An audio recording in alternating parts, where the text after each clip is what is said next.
in Shigar, while we were passing through the whole training thing, and we were passing through Shigar actually to go to another village to see the girls climb there and train there, we came across a very special wall. That was a climbing wall. And it was astonishing for me that what is this artificial wall doing in the middle of Shigar? Because that kind of wall is usually found in the cities. Well, it came out as a beautiful story of a girl named Tamara. She's from Italy, and she is here. She is a mountaineer, but she is teaching the kids how to climb. And the rest of the story, I want you to listen through her directly because it is so emotional. And it is the story of a mountaineer who lost some friends up there, and then as a mechanism of coping with her loss and to set a direction to a friend who had this dream to establish this wall in Shigar, she came back to Pakistan and established it. Let's talk to Tamara. So Tamara, you have been to Pakistan so many times. What makes you keep on coming back? I don't really know, because it's a country I really love, because it's so wild, because of the people. There is always some trouble, some obstacle, some difficulties, but maybe because I love all this hard stuff, that's why maybe I love to be here. What do you love about the people of Pakistan? It's always fun. And they don't think so much in rules, you know. Okay. It's not really like in Italy where we have so many rules and to follow this and that. Here is much more open and free. And even if there is a rule, maybe you can make some way in between? Yes. Wow. All right. I like this. Okay. How about mountaineering? You must have been to other places as well, where there are so many peaks. What do you find special about the peaks in Pakistan? For me, 8,000er have a special energy. So since I was 14, I wanted to climb 8,000 meter peaks. I don't know why. I always love to suffer, to have it hard, and to perform. When I came here the first time in 2012, I guess, I saw the first time K2. And for me was, oh my God, this is a giant, you know, it's so steep, and wow, where you go up there. And I remember that day I said, I don't know if one day I will have the courage to go there. Then 1.5 years later, I split up with my boyfriend, and I said, I'm so sad, I need something which needs all my focus, all my attention. So somebody invited me to come. I said, yes, I will go. I don't care. And so I came here. So you preferred K2 over your boyfriend? Yeah, we split up. So, oh my God. But this second time, I was on Concordia and I was watching K2, and I felt that I will go to the top. So it was so special, magical. I felt the butterflies. You know, when you're in love, excited. It was like a connection.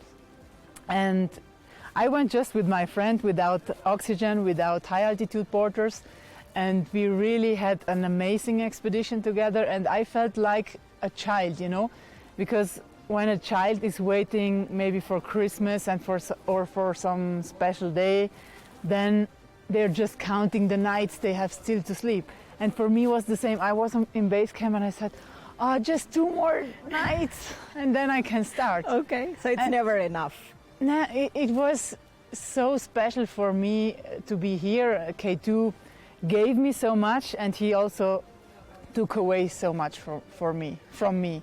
You know what makes you special? Because we have so many tourists coming over here repeatedly.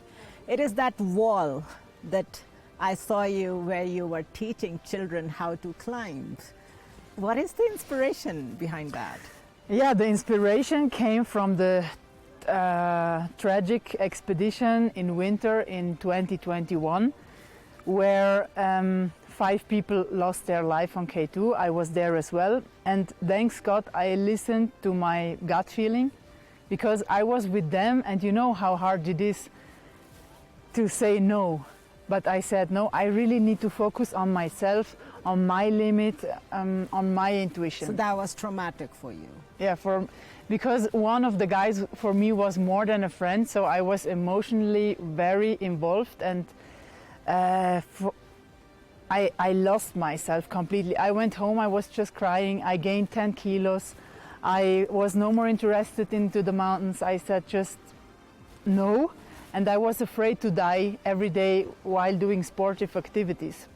So for me it was really a trauma, also because it was not just the loss of this person, but also because I gave value to myself only because of the performance, because I was doing well in the mountains. And the same did the people around me, you know, they knew me as the Mountaineer, and they were constantly asking what is the next expedition, what it will be the next mountain.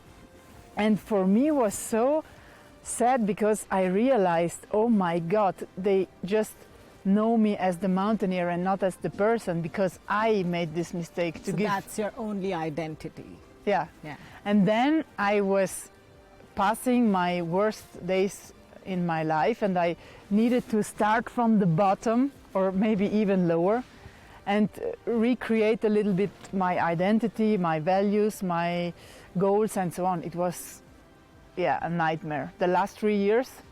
But now this wall born, I can say, just because of this tragedy, because JP, the Chilean guy, he said to me, can we do a project like this after the expedition? And I said, yes, I'm with you, I will do it with you, but maybe let's just focusing on the top before. Mm-hmm. So then everything happened like it happened, unfortunately. And with his friends, we decided we need to do this for him, because it was very important. So it's your way of remembering him, that you are teaching all these kids this technique and this ability to climb the mountains. Yeah, and you know, because before I was on my ego trip, I wanted to do this expedition, that expedition, but I never was caring so much about other people.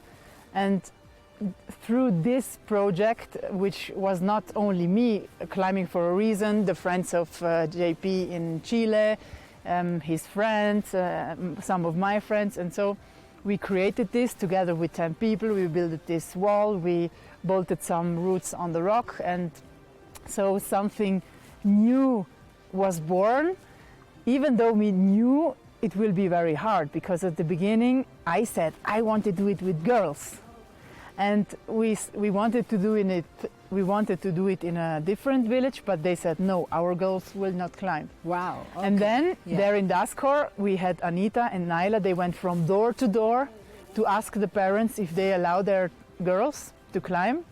So we had around 20 girls, and so they allowed you? Yeah. That village allowed you to build that wall? Exactly. Okay. And then, of course, at the beginning I needed nearly a cultural translator, because I was here only for expedition, straight forward to the base camp. Teaching the children, there was a language barrier. Of course. Yeah. Then there was Anita, she was translating me. And of course they were ashamed or shy, or then they didn't want to climb boys with girls and all these things. And for me sometimes was sad to see this situation. But now, 3 years after, it was a little bit tricky the last 3 years, but now I saw already what we created 3 years ago. Now they can climb together, boys and girls. Yeah, they were sitting together, they were having fun actually. Yeah. Yeah. So I'm really happy, because of course every beginning is hard, but somebody needs to start. Do you feel much grounded now?